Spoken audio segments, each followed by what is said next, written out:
యోబు గ్రంథము 8వ అధ్యాయము 6వ వచనము.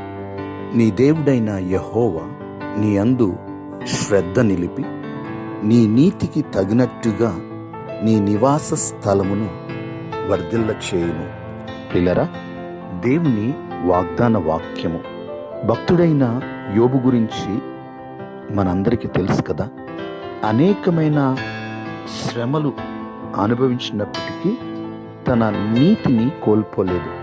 కాబట్టి తన నీతికి తగినట్టుగా దేవుడు తన నివాస స్థలమును మరలా వర్ధిల్ల చేశాడు.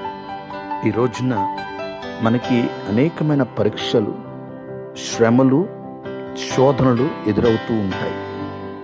వాటన్నిటిలో కూడా మనము కృంగిపోక, వెనుతిరుగక మనము స్థిరముగా నిలబడగలిగినట్లయితే మన నీతికి తగినట్లుగా ప్రభువు మన నివాస స్థలమును వర్ధిల్ల చేయువాడై ఉన్నాడు.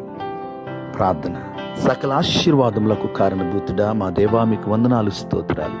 మీ వాగ్దాన వాక్యమును బట్టి వందనాలు. ఈ దినమున ప్రభు మీరిచ్చిన ఈ వాక్కును బట్టి వందనాలు. ప్రభు, భక్తుడైన యోబును జ్ఞాపకం చేశారు.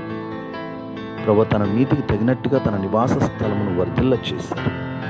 ప్రభా, ఈ రోజున మేము మా యొక్క అనుదిన జీవితంలో మాకు ఎదురవుతున్న పరీక్షల్లో, శోధనలో, శ్రమలలో స్థిరంగా నిలబడుతూ మా నీతిని కోల్పోకుండా ఉండడానికి సహాయం చేయండి.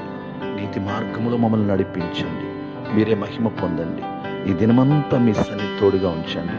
ప్రార్థనలో ఏకీభవించిన ప్రతి ఒక్కరిని మీరు దీవించి మీరే మహిమ పొందమని యేసయ్య నామములో ప్రార్థిస్తున్నాము తండ్రి. ఆమేన్.